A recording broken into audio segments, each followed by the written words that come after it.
පාලි බසින් තිබූ ත්‍රිපිටක ධර්මය ලක්දිව සිංහල ජනතාවගේ මව්බසින් පැහැදිලි කරදීමේ අවශ්‍යතාව මත භානක පරම්පරා විසින් සුරැකිව පවත්වාගෙන ත්‍රිපිටක අර්ථ විවරණ ක්‍රම මිහිඳු මහරහතන් වහන්සේගෙන් ඉගෙනගත් සිංහල භික්ෂූන් වහන්සේලා ධර්මයේ ගැටලු තැන් හෙළපසින් විවරණය කළ අතර ඒවා හෙළ අටුවා හෙවත් සිංහල අට කතා නමින් හැඳින්විය.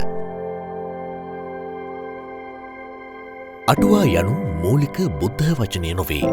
හෙළ අටුවාවේ මූලික අරමුණ වූයේ ත්‍රිපිටක ධර්මයේ ඇති තේරුම් ගැනීමට අපහසු වචන සහ පෙළ දහමේ ඇතුළත් ගැඹුරු ධර්මකාරණා සරලව තේරුම් කරදී අවශ්‍ය තැන්වලදී විස්තර සපයාදීම පමණි. ඒ සඳහා එකල ලක්දිව සිදු වූ බොහෝ සිදුවීම්, ගැමි කතාන්දර, ගැමි කියමන්, හෙළ යෙදුම් වැනි බොහෝ දෑ යොදාගත් නිසා ඒවා බණ කතා නමින් සිංහල ජනයා අතර ප්‍රචලිත විය. භාරතයේ සිට ලක්දිවට වැඩම කළ බුද්ධඝෝෂ හිමි හෙළපසින් රචනා කර තිබූ අටුවා ග්‍රන්ථවල ඇතැම් තැන් කෙටි කරමින් ඇතැම් තැන්වලට විස්තරාර්ථ යොදමින් ඉතා විධිමත් අන්දමින් පාලි බසට පරිවර්තනය කළහ. එකල ආසියානු කලාපය තුළ ජාත්‍යන්තර භාෂාවක්ව පැවති පාලි බසට පරිවර්තනය කරන ලද මෙම අටුවා ග්‍රන්ථ ඉතා සීග්‍රයෙන් ලොවපුරා බොදුනුවන් අතර ජනප්‍රිය විය. නිසි සංරක්ෂණයක් හෝ පිටපත් කිරීමක් හෝ නොවූ හෙළ බසින් ලියූ මූලික අටුවා ග්‍රන්ථ සියල්ල ලක්දිවෙන් අතුරුදහන්ව ගියේය. බුද්ධඝෝෂ හිමියන් පාලියට නැගූ අටුවා ග්‍රන්ථ සියල්ල සියවස් ගණනාවක් පුරාවට රැකගෙන ආවේ අපගේ හෙළ යතිවරයාණන් වහන්සේලාය. එතෙක් පුස්කොළ පත්තිරු මත සටහන්ව තිබූ අටුවා ග්‍රන්ථ මුද්‍රණය කොට සංරක්ෂණය කිරීමට සයිමන් ඇලෙක්සැන්ඩර් හේවාවිතාරණ මහතා පුරෝගාමී විය. මෙතැන් සිට ඔබ වෙතගෙන එන්නේ උතුම් සම්බුදු සදහම් පද සරලව වටහාගත හැකි අයුරින් රචනා කොට අටුවාචාරින් වහන්සේලා විසින් අපට දායාද කරන ලද අටුවා ග්‍රන්ථයන්හි සහ අනෙකුත් පැරණි බෞද්ධ පොතපතේ සඳහන් අපේ පැරණි බණ කතාන්දරයි.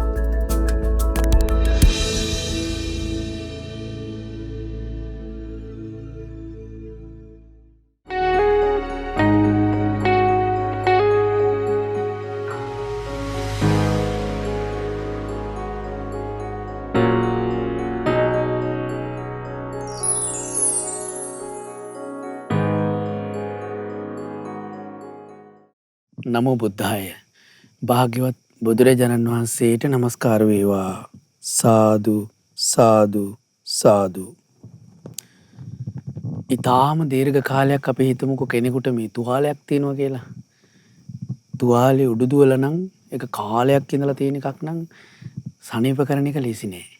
ඒකට දක්ෂ වෛද්‍යවරයෙක් ඕනි. හරියටම බෙහෙත් දෙන්නත් ඕනි. එතකොට තුවාලේ සනීප කරගන්න පුළුවන්. අපේ මේ සසරත් ඔය වගේ උඩු දුවපු තුවාලයක් වගේ. මේක සනීප කරගන්න එක ලේසි නැහැ.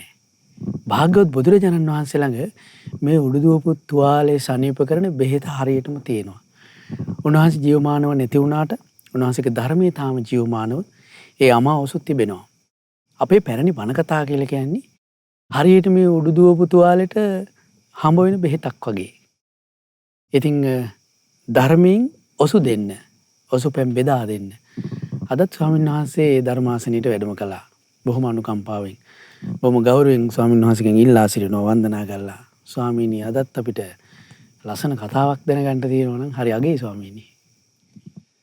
නමෝ බුද්ධාය. ගරුතර මහා සංඝරත්නයන් අවසරයි. ශ්‍රද්ධාවන්ත වාසනාවන්ත පින්වත්නි. අද ඊටාම ලස්සන කතාවක් තමයි ඔබට මේ අපේ පැරණි බණ කතා තුලින් අහන්න ලැබෙන්නේ. විශේෂයෙන් මේ කතාවේ එක පැත්තකින් ගත්තාම මේ කතාව හරිම ලස්සනයි. ඊළඟට තමයි මේ කතාවෙන් අපිට ගන්න ගොඩාක් දේවල් තියෙනවා. දැන් අපි මේ දහම් කතා කියා දෙන එකෙන් බලාපොරොත්තු වෙන්නේ ඒකයි. සාමාන්‍යයෙන් කතන්දර අහන්න කවුරුත් ආසයි. හැබැයි ඒක කතන්දරය කියන එක්කෙනා කතන්දරය කියලා එපවණකින් අවසන් වෙනවා නම් අහන එක්කෙනත් කතන්දරය අහලා මේක හරි ෂෝක් කතාවක් කියලා එපමණකින්ම අවසන් වෙනවනම් අපි ඒකේ උමන අර්ථය අරගෙන නැහැ. කතාවක හැම දහම් කතාවකම ගන්න අර්ථයක් තියෙනවා. ආන් ඒ අර්ථය අපේ හදවතට ස්පර්ශ වෙනවා නම් ඒක තමයි දහම් කතාවක අරමුණ මං හිතන්නේ. ඉතින් අද ඔබට ඉගෙන ගන්න ලැබෙන්නේ പ്രേත වස්තු.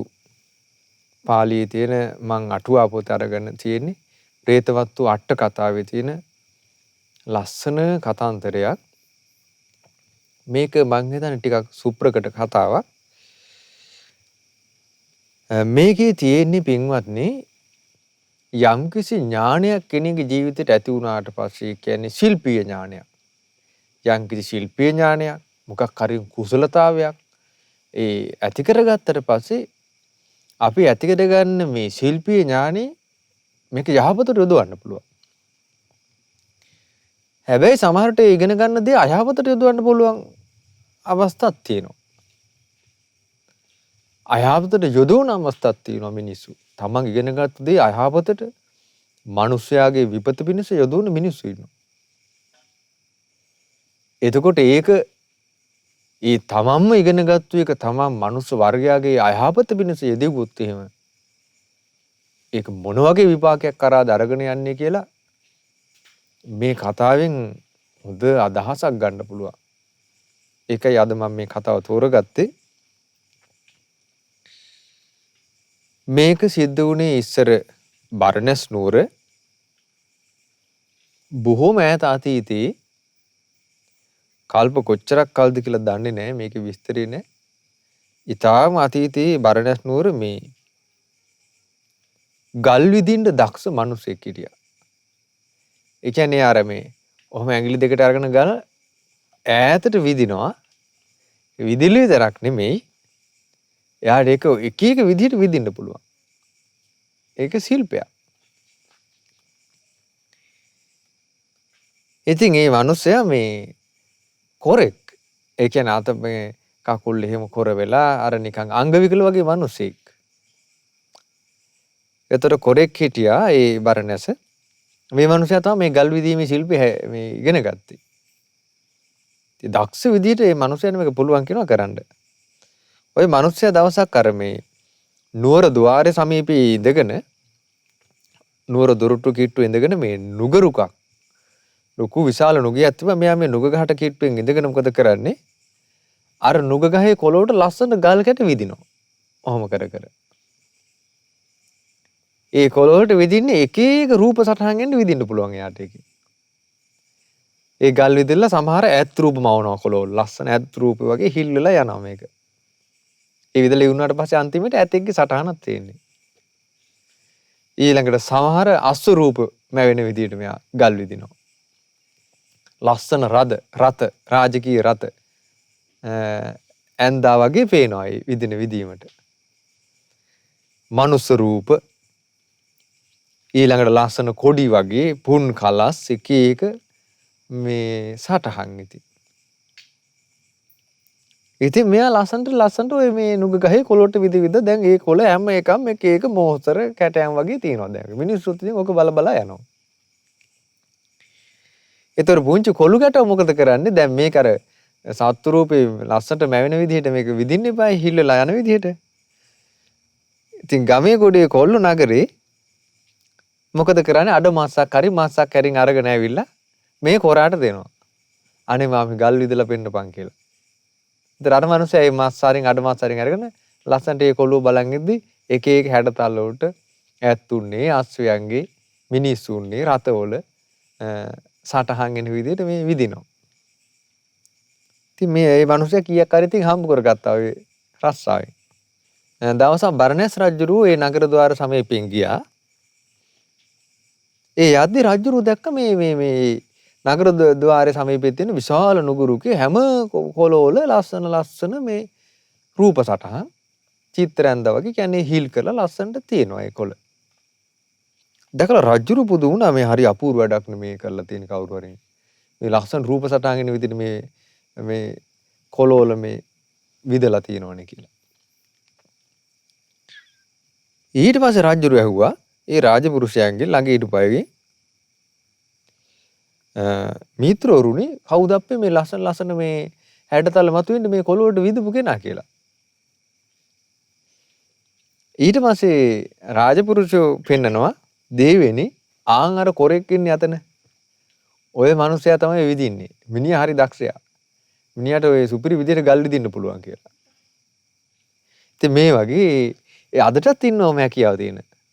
දැන් අපි ගත්තොත් ඔය ටීවී වල එහෙම පෙන්නන ටැලන්ට් ෂෝ කියලා එහෙම පෙන්නන්නේ. මම දවසක් එකක් අහම්බෙන් දැක්කා ඒක. අහම්බෙන් තමයි දකින්න හම්බුනේ මේ ඒකේ තියෙන මේ කැට බෝලෙන් විදින එක.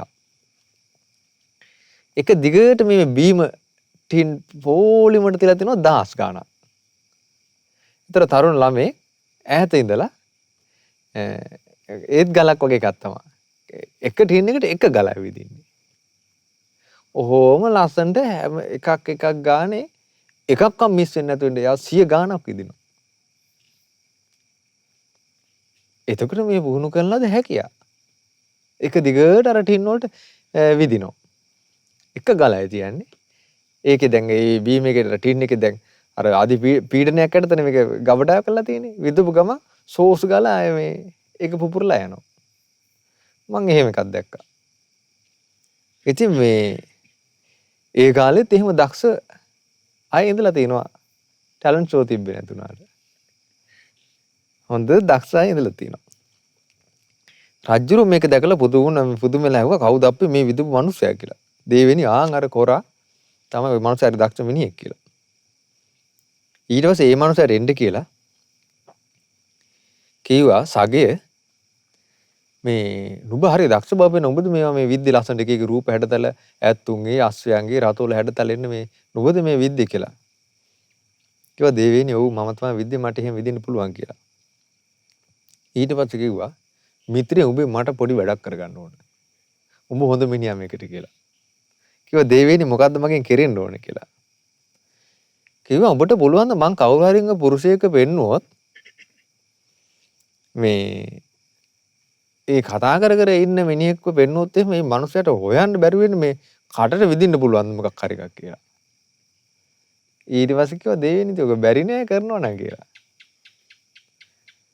උඹට මේක පුළුවන් තමයි කිව්වා. ඒකල්ලා ඒ රජ්ජුරුවන්ගේ පුරෝහිතයෙක් ඉන්නවා. හරි කයිවාරුකාර ඒ පුරෝහිතයා. මොකක් හරින් කතාව පටන් ගත්තාම පුරෝහිතයා නතර කරන්නේ නැහැ. රජ්ජුරුවන්ට දැන් මේක එපා වෙලා. දැන් මේක මූණට කියා ගන්න විදියකුත් නැහැ රජ්ජුරුවන්ට. ඉතින් පුරෝහිතයා මොකක් හරින් කතාවක් කරන ගත්තම රජ්ජුරුවන්ට එපා වෙනකන් කතා කරනවා. අදටත් එහෙම සමහරු ඉන්නවා මේ මිනිස්සු ඉන්නවා සමහරු කතාවට පැටලිච්චාම හරි අමාරුයි බේරෙන්න. ඒකයි. මේ මගේ යදිත් ආය කතා කරනවා අඬ ගහලා සමහරවිට.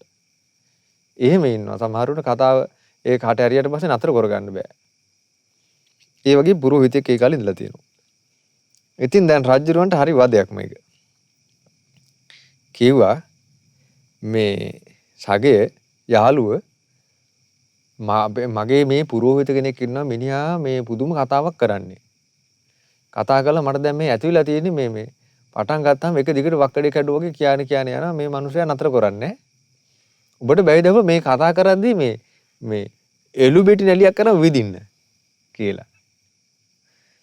ඊට පස්සේ දෙවෙනි පුළුවන් කිව්වා. ඕක මං කරලා දෙන්නම් කියලා. එහෙනම් ඔබ මං කියපු දවසට වරෙන් කියලා රජුරෝ මේ මිනිහයා පොරොන්දු කරා මං ඔබට මේ තෑගි දෙනවා කිව්වා. ඊට පස්සේ මොකද කළේ? දවසක් රජුරු දැන් ඕන දවසක් පණිවිඩය යවුවා අද උඹ වරේ කියලා මේ කොරාට එන්න කියලා කොරාට කලින් තමයි එළුබිටි නැලියක් කියලා ඇත්ත කියලා එළුබිටි නැලියක් දුන්නා. දැන් එදා හරියට පුරෝහිත වෙන දවස. පුරෝහිත වෙන දවසේ රජුරු මොකද කළේ? කිව්වා තව ටිකකින් පුරෝහිත යනවා මෙන්න මෙතන තමයි කතාව හටගන්නේ. ඔබ මේ හීන්සරේ ඉඳලා මේ ඔය මාසෙන් කතා කරන්න ගියට පස්සේ උන් ඊට දැන් මතක නැහැ. ඔබ විදාහන් කිව්වා. හරියට දෙවෙනි මම මේ වැඩේ කරලා දෙන්නම් කිව්වා. ඊට පස්සේ ඔන්න එදත් පුරෝහිත බමුණ ආවා. බමුණ ඇවිල්ලා දැන් අර තීරය තුලින් වට කරපු තැනක තමයි මේ පුරෝහිතයත් එක්ක මේ රජුරුවන්ගේ කතා බහ සිද්ධ වෙන්නේ. බොහොම ඉතින් ගරු ගාම්භීර විදියට. ඉතින් මෙයා කිව්වා මේ මෙතන මේ වට වෙතන නුඹ මේ එතන ඉඳගෙන ආස්සේ ඉඳගෙන විදින්නේ කියලා. ඉතින් ඔන්න දැන් පුරෝහිතව වෙනදා වගේම කතාව පටන් ගත්තා. දැන් කතාව යනවා හොගාලා. දැන් මේ කතා කරද්දි මේ මිනිස්සේ එක එළු බෙට්ටු ගානේ විදිනවා. ඒක රූම් ගාලා ගිහිල්ලා එක පාටම කටට යනවා හොයා ගන්න බෑ. අර මිනිස්සයා දැන් පුරෝහිතයා කොච්චර මේ කතාවට ආසාද කියන්නේ මොකක් හරි කටට ගියා වගේ එකපාරට තේරෙනවා මේ මිනිස්සයා මේක එළියට දාන්න කවුනා කරන්නේ. එහෙම මේ කතාවට තියෙන පෙරේත කොමට ඒක ගිල්ල කතා කරනවා. ඉතින් ඊට පස්සේ මේක හරි චිනහපදන කතාවන්නේ. ඉතින් දැන් මේක මෙයා සිංගල විදිනවා. ඔහොම දැන් මේ මිනිස්සයා පුරෝහිතයා දැන් කතාව කරනවා මේ මිනිස්සයත් විදිනවා. මොකක් හරි එකපාර යනවා තේරෙනවා මිසක් මේ මිනිස්සයා මේක බලන්නේ නැහැ පුරෝහිත. ඊට පස්සේ දැන් ටික ලග්ග දැන් කතාව නතර වෙන්නේ නැහැ. ඊට පස්සේ අර කොරා රජුරෝ දිහා බලලා කිව්වා හරි ඉවරයි කියලා. ඒ කියන්නේ රේලු බෙටි නැලියම විද්දා. දැන් රජුරවන්ට තද වෙලා. රජුරෝ මොකද කිව්වේ? එම්බා පුරෝහිතේ මේ තොරතෝන්තේ නැතුව කතා කරනවා කෙලවරක් නැහැ මේ තමුසි දැන්වා කටවහ කරනවා එළු බෙටි නැලිය ගිහිල්ලා ඉන්නේ කිව්වා. තමුන් දන්නවද ඇහුවා. එළු බෙටි නැලියක් දැන් තමුසි ගිහිල්ලා ඉන්නේ කිව්වා. එදා හෑ ගාලා ඒ පුරෝහිතයා ඒ කටවහගත්තු වහගෙනilla මේ එදා ඉඳලා එහෙම කතා කළා නෑ. ඊට පස්සේ රජුරෝ ගිහිල්ලා කියනවා පුරෝහිතය දැන් ඵලයක් දැන් යන්න ගොස් කුකුරු මානන් ගෙඩිත් එක පූගු කොළ ආදී සකස් කළ මේක ඇඳ බොන්න ඔක හරියනවා මම යනවා ඊට පස්සේ බීලා සනීපෝයන් කියලා.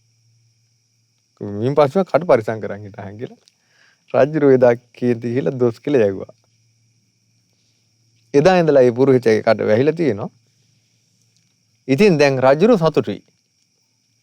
මොකද මේ පුරෝහිතගේ කට වහගන්න බැරුව හිටියේ දැන් මේ පුරෝහිතට විශාල ලැජ්ජාවක් කටගත්ත මේ එළු බෙටි නැලියක්ම ගිල්ලි. ඉතින් ඒ ලොකු ලැජ්ජාවක් හටගත්තා. එදාන් පස්සේ මිනිස්සයා සීමාවක් ඇතුව කතා කරලා තියෙන්නේ. දැන් රජුරු සතුටු වෙලා රජුරුලා මොකද කළේ? දැන් මේ මිනිස්සයා මේ කිව්ව වැඩේ හරියටම කරානේ. රජුරු ගම්වර 14ක් තෑගි දුන්නා. ගම් 14ක් තෑගි දුන්නා මේ කොරාට. ඉතින් එදා ඉඳලා මේ මිනිස්සයා මේ ඉතින් මහා සැප සම්පත් මේ මිනිස්සයාට. දැන් හරියම රසාවක් නැතුව හිටපු මිනිස්සයා. ඉතින් රජුරු සතුටු වුණානේ. ඉතින් අර ගම්වර 14ක් තෑගි අරගෙන ඉතින් ඊට පස්සේ මේ මනුස්සයා බොහොම සැපසේ කල්ගත කරනවා කියන හොඳට පින් කරනවා කියනවා. මේ මනුස්සයා පින් කරනවා. ඊට පස්සේ එයාත් එක්ක ඉන්නේ පිරිවර ජනයාටත් උදව් කරනවා.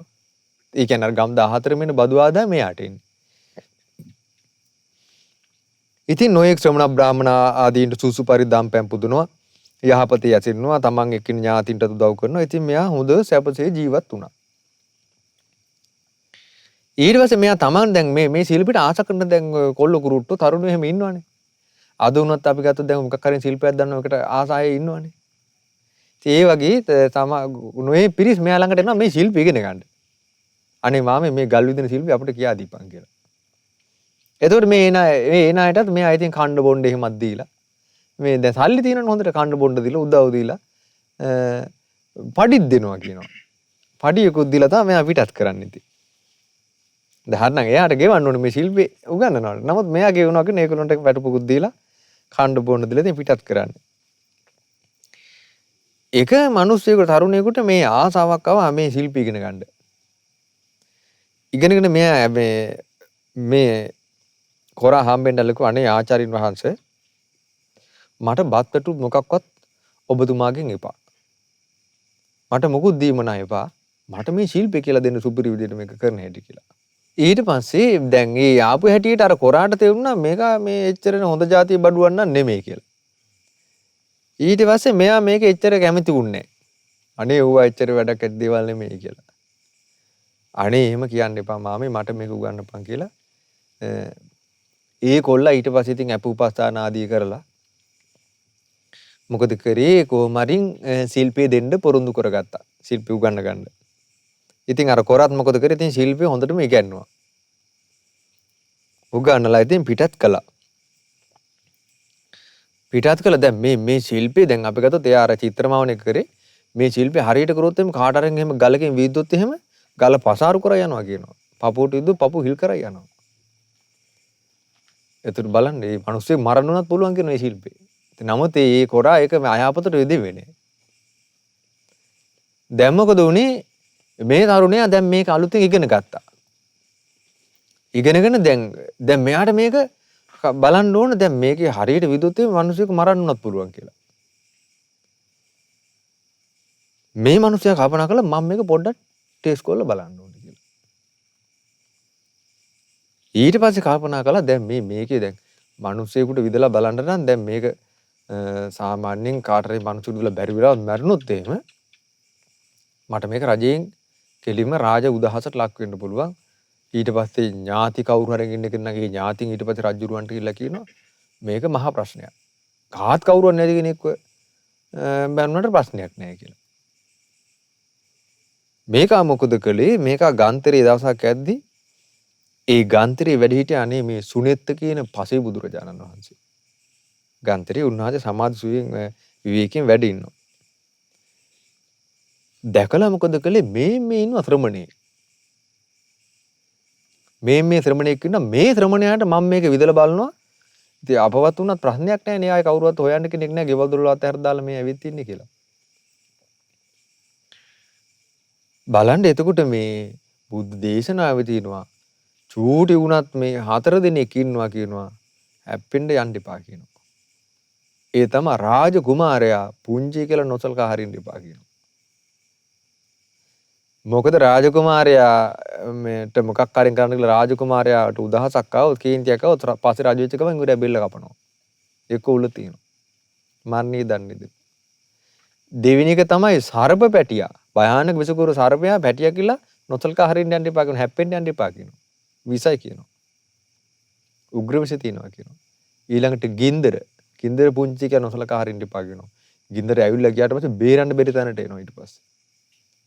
ඒ වගේම තමයි කියනවා ශ්‍රමණයා හැප්පෙන්න යන්න හොඳ නැහැ කියනවා. පුංචි උනත් එහෙමයි.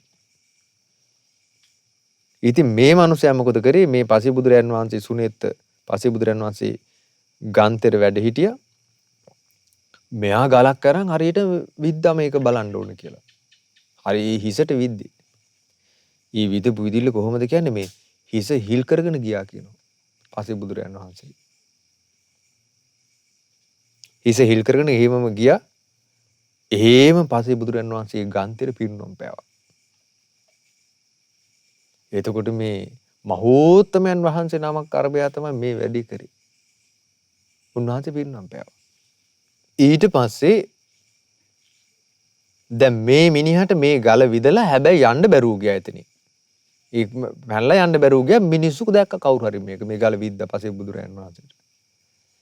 දැකපු ගමන් මිනිස්සු මොකුත් නැහැ ඇවිස්සුණා අය මේ දෙබරට ගැහුවාගේ මිනිස්සු ඇවිස්සුණා. ඒ පස්සේ බුදුරණන් හතන පිරිනම් පැවා. ඒ වෙලේම මිනිස්සු දාඬු මුකුරු පොළු අරගෙන වල එතනදිම ගැහුවා. ගහලා මේ මැරුණා. ඒ මිනිස්සයා මැරුණා.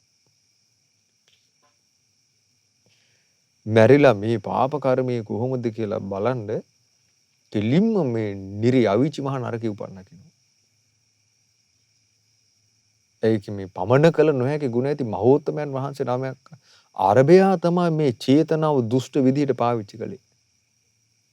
බලන්න මේ හිතේ හටගන්න චේතනාවක් වැරදි පැත්තට හැරුණට පස්සේ ඒක කොතෙන්ද මේක ගෙනියන්නේ කියලා. වැරදි තැනටයි මේ අත ඉසෙව්වේ. බලන්න මේ හිත පහදවගෙන වැන්දන සුගති. බලන්න මේක දෙපැත්තට කරගෙන හැටි. ඒ පසේ බුදුරයන් වහන්සේම දැකලා හිත පහදවන වන්දනා කළා නම් සුගති දෙවියන් අතර. මෙයා ගල විද්දා. මේ ශ්‍රමණයට විදලා බලනවා මේ කොහොමද කියලා. මෙයාට ඕනවුනේ මේ ශිල්පේ බලන්න. අද කොච්චර ඉන්නවද මේ ශිල්පේ වැරදි විදිහට පාවිච්චි කරන මිනිස්සු? කොච්චර ඉන්නවද ශිල්පේ වැරදි විදිහට පාවිච්චි කරන? දැන් අපි ගත්තොත් මේ ලංකාවේ ගත්තොත් මේ නීති විරෝධී ගබ්සා කොච්චර සිද්ධ වෙනවද? ආන්න තමන් උගා ශිල්පේ වැරදි විදිහට පාවිච්චි කළා. ලෝකේ ගත්තොත් එහෙම සමහර රටවල ගබ්සා මේ අනුමත කරලා තියෙනවා. ඒතර ගබ්සාවල් කොච්චර කරනවද? තමන් ඉගෙනගත්ත ශිල්පේ. උපනුපන් ಜಾති දරුවෝනේ. අන්න තමන් ඉගෙනගත්තු ශිල්පේ වැරදි විදිහට පාවිච්චි කරනවා. ඒකයි. ඉතින් මේ පුද්ගලයා එහෙම මැරලා නිරේ උපන්න. කතාව ස්වාමීන් වහන්සේ කියා දෙනකොට ඔබටත් නොයෙක් දේවල් මතක් වෙන්න ඇති. ඒකාන්ත වශයෙන්ම අහවලා මේ එයාගේ ශිල්පය අවභාවිතා කරනව නේද? එයා වැරදි විදිහට නේද පාවිච්චි කරන්නේ කියලා එක එක්කිනා ගැන චිත්‍ර උපම වෙන්න ඇති. හැබැයි මේ ධර්මය තමා තුලින් දකින එකක් නේ. අපි හිතට එකඟව බලන්න ඕනි අපි උගත් ශිල්ප අපි වැරදි විදිහට පාවිච්චි කරනවාද? එහෙමනම් අද ඉඳලම අපි කොහොමද නිවැරදි වෙන්නේ කියන එක. ස්වාමීන් වහන්සේකින් තව කරුණු කාරණා අපිට දැනගන්න ලැබෙනවා. විරාමයෙන් පස්සේ අවසරයි ස්වාමීනි අපි විරාමයක් ලබා ගන්නවා. විරාමයට කලින් ස්වාමීන් වහන්සේ අපට කියා දුන්නා එක්තරා ශිල්පයක් පිළිබඳව මේ ඉතිහාසෙ තිබුණු. ඒ කියන්නේ අතින් ගල් කැට විදින එක. බලන්න ඒක වැරදි පැත්තකට ගිහිල්ලා අසත්පුරුෂයෙක් ශිල්පය ගත්තට පස්සේ වෙච්ච හානිය අර පසේබුදුරයන් වහන්සේට මේ අසත්පුරුෂයා විද්දානේ. දැන් මේක කියද්දි ස්වාමීනි මට මතක් වුණා මේ ඔය අපි දන්න කියන එක මේ ගුරුකම් කරන මේ කට්ටණියෙක් දැන් අලුත් මන්ත්‍ර අත්හදා බලන්නේ මේ ඒවා මිනිසුන්ට කරලා. ඉතින් අදටත් ස්වාමීනි මේ උගත් ශිල්පයේ අවභාවිතා වෙනවා කියන එක හරියට සිද්ධ වෙනවා සමාජයේ ස්වාමීනි. අපි කතාව ඉදිරි ටික දැනගන්න කැමතියි. ඔව් ඇත්තෙම දැන් ওই මන්ත්‍ර ගුරුකම් පැත්ත ගත්තත් ඉතින් ඕකෙන් හොදක් නම් නෙමෙයිනේ කරන්නේ. හැම වෙලෙම මේ අපි ගත්තොත් එහෙම අසත්පුරුෂකම ගොඩක් කරන්නේ මේකේ. ඉතින් ඒ වගේ විපාක කොයි විදිහකට එයිද කියලා අපිට එකපාරට හිතා ගන්න බෑ. මේ විපාක තමන් කරා කැරකිලා එද්දි. ඒක අද හරියට මං හිතන්නේ දැන් මේ කතාව ගත්ත අද හරියට තියෙනවා. දැන් මම හල්තන සමහර දොස්තර මහතුරු විශේෂඥ වෛද්‍යවරු සමහර දැන් ප්‍රයිවට් හොස්පිටල් වල මේ පුංචි ලෙඩකට එන්නේ ලෙඩා. එතකොට ලෙඩේක නිකන් නතර කරොත් එහෙම ડોක්ටර් රුපියල් 1000ක් වෙනම හම්බ වෙනවා. හොස්පිටල් එක නතර කරොත් එහෙම. මේ උණු හිම්බිරිසාරත් හොස්පිටල් එක නතර කරන්න ડોක්ටර් ලියනවා එතකොට. මේ අපි අහලා තියෙනවා. නිකන් පුංචි ලෙඩේට බෙහෙත් දීලා යවන්න පුළුවන්. හොස්පිටල් එක නතර කරන්න ડોක්ටර් ලියනවා. ලියවහම වෙනම ලොකු ගාණක් ડોක්ටර්ට එනවා එක ලෙඩෙක්ගෙන්. ඒතකොට බලන්න මේ ශිල්පේ පාවිච්චි කරන හැටි. දැන් ඔය ගබ්සා කරනව ගත්තත් එහෙමයි.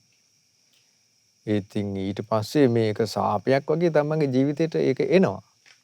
ඉතින් මේක ගොඩක් අයට මං හිතන්නේ දැන් මෙහෙම වෙන්නේ මේ ගොඩාක් ධර්මයේ දන්නේ නැතිකම මේක පැත්තකින් ගත්තන් පස්සේ.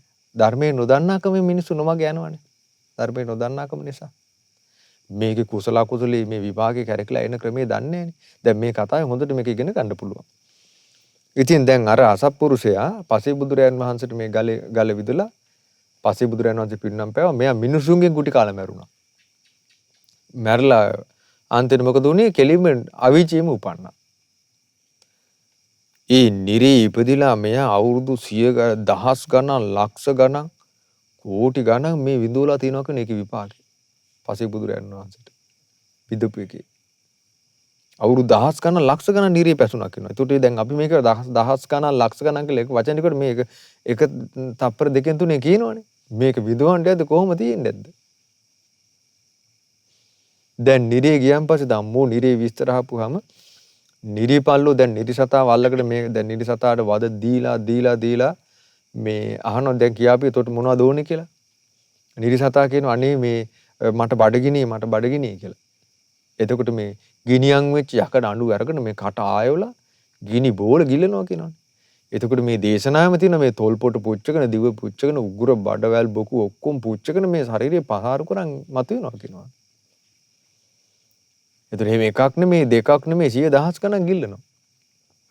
එක ගිනි ගුලියක් ගිහිල්ලා පිච්චිලා දෙවෙනි එක යද්දි කොහොම යද්ද එතකොට?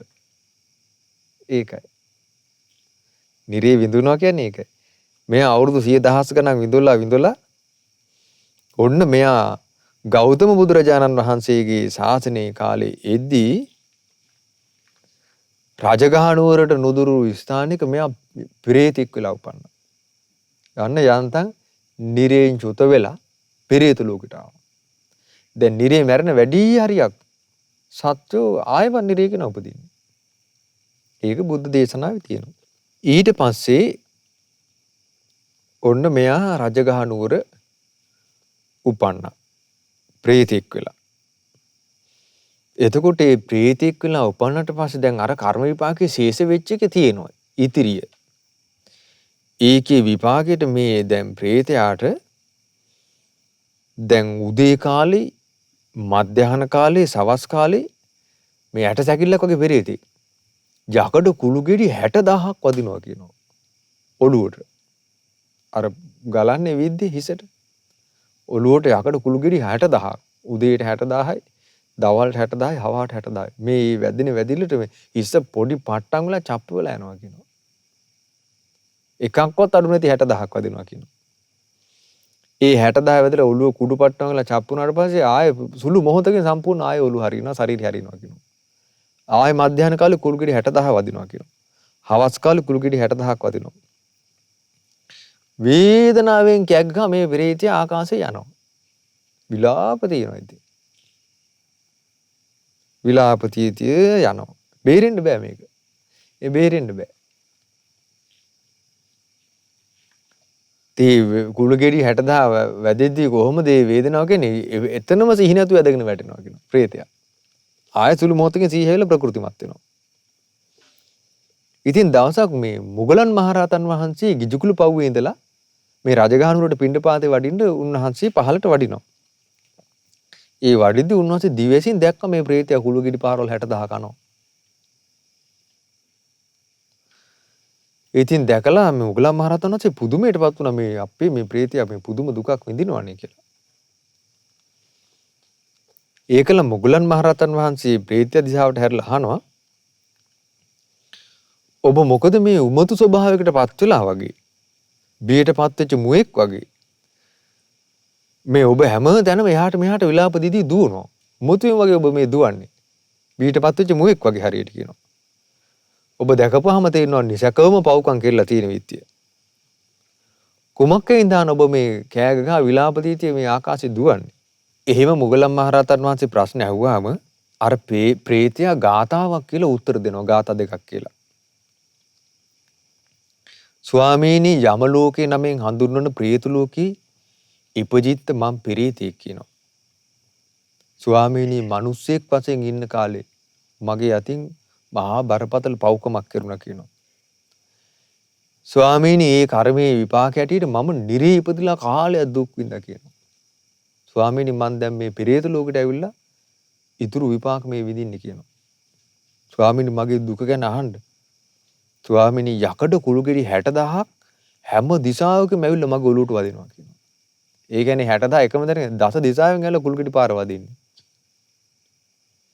ස්වාමීනි මේ කුළුගෙඩි 60000 වැදෙද්දි මගේ ඔළුව පොඩි පට්ටම් වෙලා චප්පල යනවා මං එහෙම කලන් දාලා වැටෙනවා කියනවා. උතර මුගලන් මහරහතන් වහන්සේ අහනවා එතකොට එම්බා ප්‍රේතය ඔබ මොන වගේ පාප කර්මයක් කයෙන් වචනයෙන් මනසින් කරලාද මේ විදිහේ මේ බරපතල දුක් වේදනාවකට උරුමකම් කියන්නේ කියලා.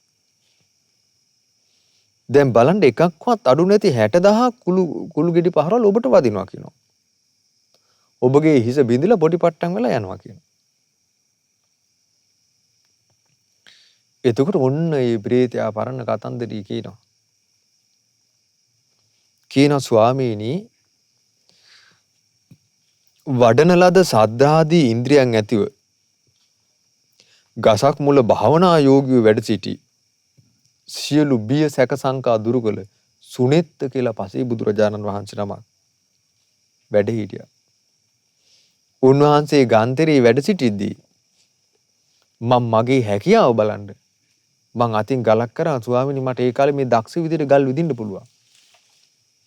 මම මගේ ශිල්පී හැකියාව බලන්න මං ගලක් අරන් ඒ සුනෙත්ත පසේ බුදුරයන් වහන්සේ හිසට විද්දා කියනවා. ස්වාමීනි ඒ ගල මේ පුංචි ගල් කැටි සුනෙත්ත පසේ බුදුරයන් වහන්සේගේ හිස සිදුරු කරන් ගියා කියනවා. ස්වාමීනි මේ මොහොතේ මුන්වහන්සේ පිරිනුවම් පෑවා කියනවා. ඒ අකුසල කර්ම විපාක හැටියට කියනවා මං නිරී ගියේ. දැන් මං මේකේ ඉතුරු විපාක ශේෂ වෙච්ච විපාකේ කියනවා මේ යකඩ කුළුගෙඩි 60000ක් වලින් පහර කකා මං විදුවන්නේ. ඉතුරු ටික කියනවා. එතකොට බලන්න කර්ම විපාකේ එන හැටි. මේකේ දැන් කර්ම විපාකේ කරද්දී දැන් කර්මයේ කරද්දී මිනිසුන්ට ගාණක් නැහැ. පව්කම කරද්දී ගාණක් නැහැ. එතකොට මේ කර්ම විපාකේ මේ බේරෙන්න බෑ කරාට පස්සේ. බේරෙන්න බෑ. මට මතකයි මේ ධම්මපදයේ තියෙනවා න අන්තලික්කේ න සමුද්ද මජ්ජේ න පබ්බතානං විවරම් පවිස්ස. ආකාශයේ හිටියත් මහා මෝද මැද්දේ හිටියත් පර්වතයක් අස්සේ ගුහාවක හිටියා. න අන්තලික්කේ න සමුද්ද මජ්ජේ න පබ්බතානං විවරම් පවිස්ස න විජ්ජති සෝ ජගති ප්‍රදේශෝ යත්තට්ඨිත මුංචේය පාපකම්ම. මේ ලෝකේ කොහේවත් පාප කර්මයක් කරලා හැංගිවිලා බේරෙන්න පුළුවන් තැනක් තියෙනවා නම් එහෙම තැනක් නැහැ කියනවා. අහසේවත් පොළොවේවත් මහා මූදේවත් ගල් පර්වතයක් අස්සේවත් නැහැ කියනවා. කොන්නේතර පාප කර්මයේ කරාට පස්සේ ඒකේ විපාකේ නැහැ ඇති. බේරෙන්න බෑ. ඒකයි. ඒකයි බුදුරයන් වහන්සේ වදාළේ මේ තමන්ගේ මේ චේතනාව හසුරුවන එක හරි දිශාවට මේක ගන්න කියලා. තමන්ගේ චේතනාව ලෝභෙත් එක්ක නම් ක්‍රියා කරන්නේ, ද්වේෂෙත් එක්ක නම් ක්‍රියා කරන්නේ, මෝහෙත් එක්ක නම් ක්‍රියා කරන්නේ. ඒකෙන් තමයි කියනවා දුගතිය පැනවෙන්නේ. එතකොට ඒකට ඉෂ්ට වූ කාන්තු මනාපු සැප විපාක ලබා දෙන ස්වර්ගයක් කරා ගෙනිනවගෙන කවදාකවත් සිද්ධ වෙන්නේ නැහැ කියනවා. ඒ අකුසල කර්මය.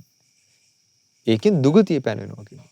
ඒකේ අනිෂ්ට, අකාන්ත, අමනාප, දුක් සහිත විදීමක් කියන කවදාරින් යාට විපාකයට ලැබෙන්නේ. ඉතින් ඊට පස්සේ කියනවා ස්වාමීනි, ඒ කර්මයේ විපාකයට මට දැන් කුළු ගෙඩි 60000ක් හැම පැත්තෙම ඇවිල්ලා වදිනවා. මට මේක දරා ගන්න බෑ කියනවා.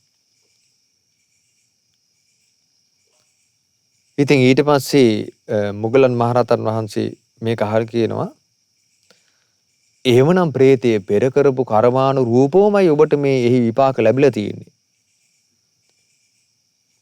ඒ කලින් කරන අකුසල කර්මයේ විපාක තමයි දැන් ඔබට මේ ලැබිලා තියෙන්නේ. දැන් ඔබ ඒක විඳු තමයි ඔය ඉන්නේ කියලා. මුගලන් මහරහතන් වහන්සේ සංවේගයටපත් වෙලා කියනවා, නින්දිත පුරුෂය ඔබට ධර්මානුකූලවම සුදුසු පරිද්දෙන් විපාක දී ඇත. එතන ධර්මානුකූල කියන්නේ ඒ කරපු යම් කිසි ධර්ම ස්වභාවයක් තියෙනවානේ. එතකොට ඒ කරපු ස්වභාවයට අනුවම එතන ධර්ම ස්වභාවය කියලා මම කිව්වේ අකුසල ධර්ම ස්වභාවය. එතකොට මේ ධර්ම ස්වභාවයට අනුවම දැන් ඔබට මේක ඒ විදිහට විපාක දීලා තිනවා කියනවා. අඩුවක් නැතුව 60000ක් වූ ආත්පසින් වදින්නා වූ යකුළු පහරවල් වලින් තොපගේ හිස බිඳේ. යකඩ කුළුගෙඩි පාරෙන් ඔබේ හිස බිඳිලා යනවා කියනවා. මස්තකේ පොඩි වේ. ඒ කියන්නේ හිස මුදුන සූම් වෙලා යනවා. කියලා මුගලන් මහරහතන් වහන්සේ මේ ගාථා වලින් කියනවා. ඊට පස්සේ ඉතින් මුගලන් මහරහතන් වහන්සේ මේ සිද්ධිය හරි අద్భుත එකක් නේ. මුගලන් මහරහතන් වහන්සේ ඊට පස්සේ රජගහනුවර පිණ්ඩපාතේ වැඩම කළා, දානි වන්දලා, හවස් වෙලා එළීම බුදුරයන් වහන්සේ ළඟට වැඩම කළා. බුදුරයන් වහන්සේ ළඟට වැඩම කළා කියනවා, ස්වාමීනි භාගතුන් වහන්සේ හරි පුදුම සත්‍යයක් මං අද දැක්කා කියලා. අద్భుත සත්‍යයක් දැක්කා. ස්වාමීනි ඇටසැකිල්ලක් වගේ ඉන්න ප්‍රේතෙක් ඉන්නවා. එක ශ්‍රණයකින් දස දිසාවෙන් කුළු ගෙඩි 60000ක් ඇවිල්ලා මේ ප්‍රේතයාගේ හිස පොඩි පට්ටම් වෙන්න පහරවල් වදිනවා. ඒ වෙලේම මේ විලාප දීගෙන සීන ඇතිලා වැටෙනවා කියනවා. භාගතුන් වහන්සේ ඔය විදිහට මේ ප්‍රේතයාට උදේටත් වදිනවා කියනවා. දහවල්ටත් වදිනවා කියනවා. හවසටත් වදිනවා කියනවා. ඊට පස්සේ මේ සිද්ධිය කියනවා. නැතු බුදුරයන් වහන්සේ සවැත් නුවර රජගහ නුවර ධම්සභා මණ්ඩපයේදී මේ සිව්වන පිරිස පිරිවරාගෙන වැඩ සිටිද්දී භාගතුන් වහන්සේ මේ සිද්ධිය මුල් කරගෙන සිව්වන පිරිසටම ධර්මයේ දේශනා කරනවා. මහණෙනි මේ කර්මයන්ගේ විපාක ස්වභාවය බලන්න කියලා. එතකොට ඒ වගේ මේ කර්මය කරාට පස්සේ ඒක ආත්ම භව 100,000 ලක්ෂ ගණන් විපාක දෙනවා. එක ජීවිතයක් නෙමෙයිනේ. එක ජීවිතයක් නෙමෙයි. අර එක කතාවක තියෙනවා මට මතකයි ඒත් මේ වගේමයි බුදුරයන් වහන්සේ කාලේ මේ භික්ෂුන් වහන්සේලා පිරිසක් නැවේ වඩනවා. ඒ කාලේ රුවල් නැවුනේ තිබිලා තියෙන්නේ. නැවේ වඩිනවා. දැන් මේ නැවේ විශාල පිරිසක් ඉන්නවා. ඉතින් ඒ කාලේ භික්ෂුන් වහන්සේලාත් ඔය එක එක පළාත් වලට නැවේ වැඩලා තියෙනවා. ඉතින් ඔය අතරේ දැන් කොහම හරි නැව හොඳට මහා සාගරේ යාත්‍රා වුණා. අතරමැදි මහා සාගරයේ මැද්ද එකපාරට මේ නැව නතර වුණා. නතරලා දැන් මේ නැවේ කවිතාන් ඇතුළු නැත්නම් නැවේ කාර්යමල්ලේ දැන් බලනවා මොකද මේ නැව නතර වුණේ කියලා. ඉතින් මේ මිනිස්සු දන්න ශිල්ප දාලා මේ නැව යවන්න හදන යන්නේ. මේක වැඩ කරන්නේ වෙච්ච දෙයක් හොයන්න බෑ. ඊට පස්සේ දැන් මේක කරගන්න බෑ. මහා සාගරේ දැන් දිශාවක් පේන්නේ නැහැ. දූපතක් අහලා පහලක නැහැ. දැන් විශාල පිරිසකගේ මේ ජීවිත තියෙන අර කවිතාන්ගේ ඇතේ. කර කියා ගන්න දෙයක් නැහැ. දැන් සමහරට එහෙම වෙනවා. සමහර දේවල් නේ එකපාරට අක්‍රිය වෙනවා. ඒක වෙච්ච දෙයක් හොයා ගන්න බෑ. මොන සමයන් කිව්වත් ඒක හොයන්න බෑ. දැන් මේක ඔට්ටු වෙනවා මේ නැව යවා ගන්න බෑ. ඊට පස්සේ මොකද උනේ දැන් මිනිස්සු එක එක දැන් කතා මේකට කියනවා. ඊට පස්සේ එක පිරිසක් කිව්වා මේක මේ මොකක්වත් වෙලා නැහැ මේ නැව මේ මොකෙක් කරේ මූසලෙන් මේකට නැග්ගා. දැන් මේ අපූර්වට දැන් මේක ගියානේ නැව. දැන් යකඩෝ මේක නතර වෙන්න ක්‍රමයක් නැහැ නේ එහෙනම් කියලා. දැන් මේක මොකක්වත් කැඩිලත් නැත්තා. මේකට වෙච්ච දෙයක් හොයාගන්න බෑ. දැන් මොකෙක් කරෙන් කාලකන්ණිය මූසලෙන් මේකේ ඉන්නවා. ඉතින් කට්ටිය කතා දැන් මොකද කරන්නේ හා? දැන් මේ මූසලයා දැන් ඔය කාලකන්ණියා මේක මුහුදට දාලා දාපු ගමන් මේක හරියනවා කියලා. ඉතින් ඊට පස්සේ ඒ කාලේ ක්‍රමයක් තිබිලා තියෙනවා මේ කාලකන්ණියා හොයන ක්‍රමයක්.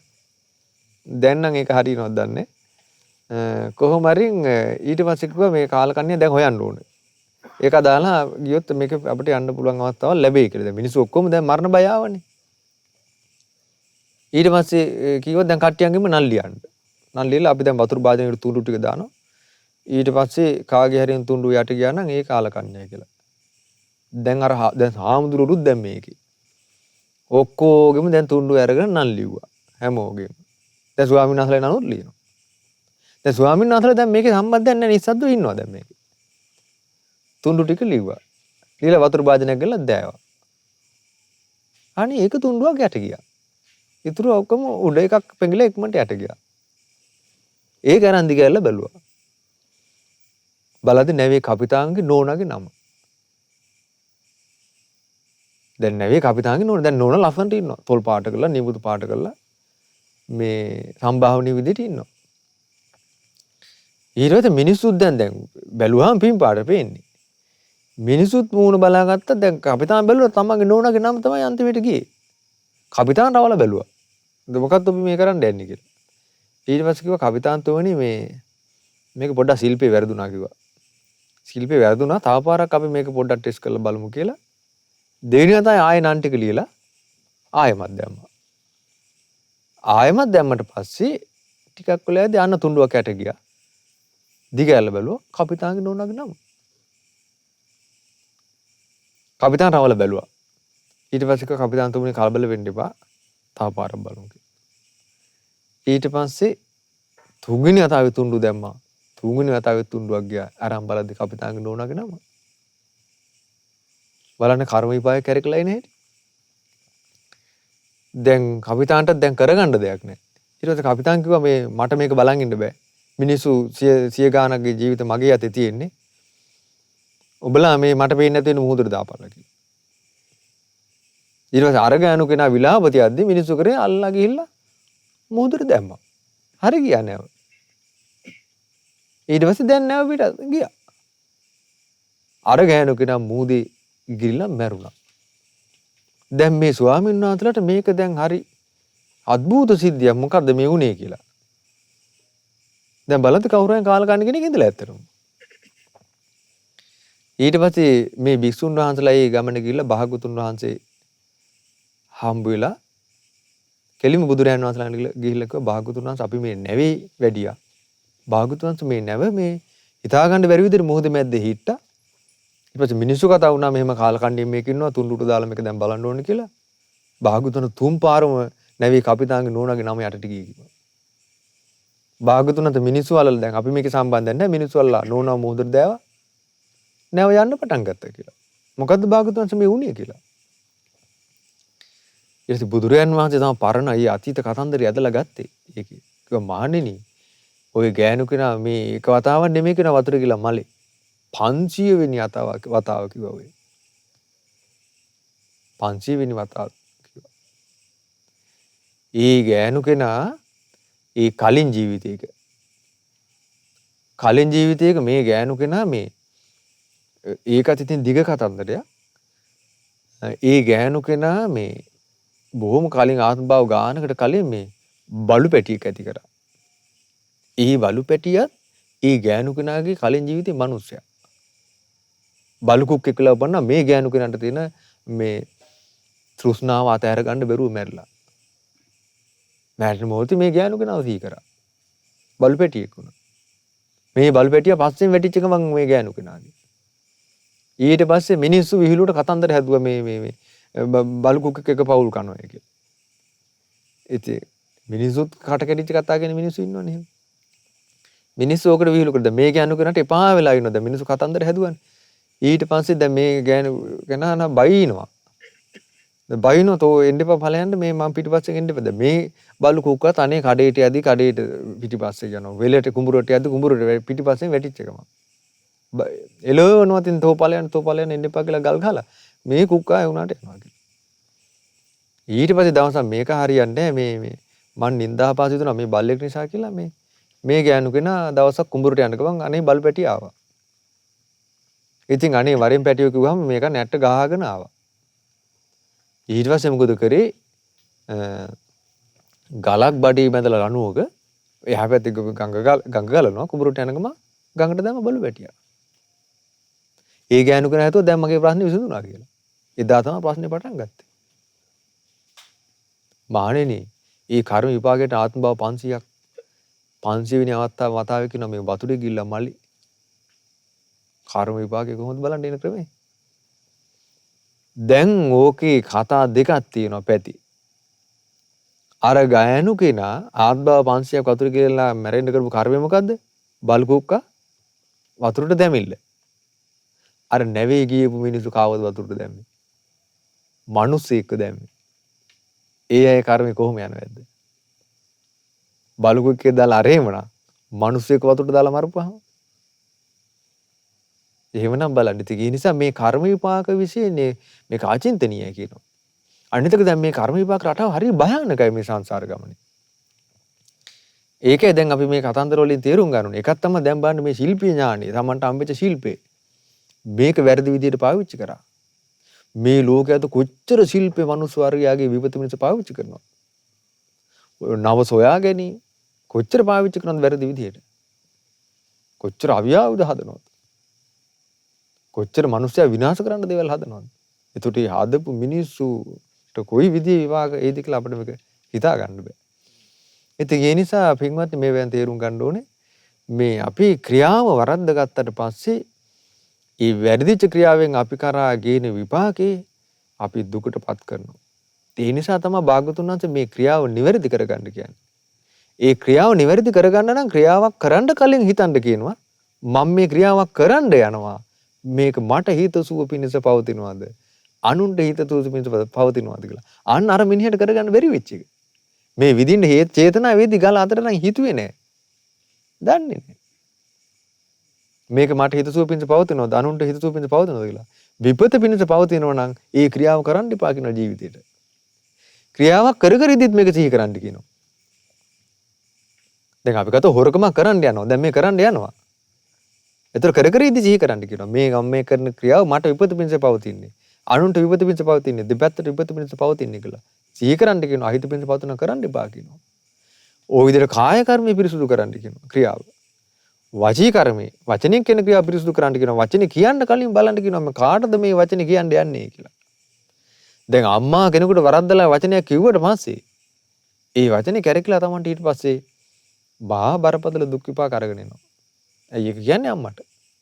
ඒක කියන්න කලින් සිහි කරන්න කියනවා. මේ වචනේ මම මේ කියන්නේනවා මේක විපත පිණිස පවතිනවාද කියලා. හිතවිල්ල පවා එහෙම හිතන්න කියනවා. මනසේ යමක් හිතන්න කලින්. ඉතින් මේ වගේ පුදුම විදිහට භාග්‍යතුන් වහන්සේ මේ මිනිස්යාව යහපතට ගන්න මේ අනුශාසනාව කරලා තියෙනවා. ඉතින් ඒකට බොහොම උපකාර වුණ කතාවක් තමයි අද මේ ඉගෙන ගත්ත ප්‍රේතවත්ව මේ ප්‍රේතවත්වයේ නම තමයි සට්ටි කූට සහස්ස. සට්ටි කූට සහස්ස කියන්නේ මේ අර කුළු ගෙඩි 60000ක් වැදින කියන එකයි මේකේ තේරුම. කුළු ගෙඩි 60000 කුළු පහරවල්. ඒත් සට්ටි කූට සහස්ස ප්‍රේතවත්ව තමයි අද මේ ඉගෙන ගත්ත. ඉතින් පින්වත්නි මේව අහලා හොඳට මේ පාපේ කිරී බය ඇති කරගෙන පාපේ දුරින්ම දුරු කරලා තමන්ගේ ජීවිතේට කුසල් රැස් කරා. පින් රැස් කරා. කයත් වචනයත් මනසත් පිරිසුදු කරලා සියලු දෙනාට තමන්ගේ ජීවිතයට උතුම් රැකවරණයක් සලසා ගන්න වාසනාව උදා වේවා කියලා සියලු දෙනාට ආශිර්වාද කරනවා. හැම දිනාටම තිරුවන් සරණයි. නමෝ බුද්ධාය. කතා මාලාවේ දැන් කතා 40කට වැඩි ස්වාමීන් වහන්සේ කියලා දීලා තිනවා. මේ හැම කතාවකම ටිකක් හොයලා බලන්න. මේ කතා YouTube එකෙත් තියෙනවා. ඔබට ආපහු අරගෙන බලන්නත් පුළුවන්. මේ විකාශන කතා YouTube එකෙන් බලන්න පුළුවන්. හැම තැනකම විස්තර වුණා හොඳටම කර්ම පිළිබඳව. සමහරට කරලා තියෙන්නේ හිතන්න නැතුව වැඩි. පුංචි දෙයක් කරලා තියෙන්නේ. හැබැයි විපාකයේ හිතා ගන්න බෑ. අද මේ ශිල්පයක් වැරදි විදිහට පාවිච්චි කරපු කෙනෙකුට වෙච්ච දෙයක් ස්වාමීන් වහන්සේ අපිට කියා දුන්නේ. මේකේ තව පැත්තක් තියෙනවා. ඒ දැන් සමහර අය තමා සතු ශිල්පේ සමහරට මිලට මුදලටවත් හරියට තව කෙනෙකුට දෙන්නේ නැති එකකුත් තියෙනවා. ගුරු මුස්ති කියන්නේ. ඉතින් එහෙම බලද්දී මිනිස්සු කොයි තරම් පව් කරගන්නවද නේද? ශිල්පයක් නිසා. සසර අති භයානකයි. අති භයානක සසර ගැන අපිට තව දවසක ස්වාමීන් වහන්සේගෙන් කතාවක් අහගන්න පුළුවනි. අපේ පැරණි බණ කතාවෙන් අද අපි සමුගන්න සූදානම් වෙන වෙලාවේ මේ උතුම් කතා වස්තුව අපට දේශනා කොට වදාළ ස්වාමීන් වහන්සේට පින් දෙනවා. අනේක ප්‍රකාර වාර ගානක් නිරෝගී සම්පත් ලැබේවා, දීර්ඝායුෂ සැලසේවා. ස්වාමීන් වහන්සේට ධර්මාවබෝධයටම මේ ධර්ම දානමේ පින උපකාර වේවා. සාදු සාදු සාදු. ලබන සතියේත් ලස්සන කතාවක් අහන බලාපොරොත්තුෙන් අපි අදට සමුගන්නවා. නමෝ බුද්ධාය.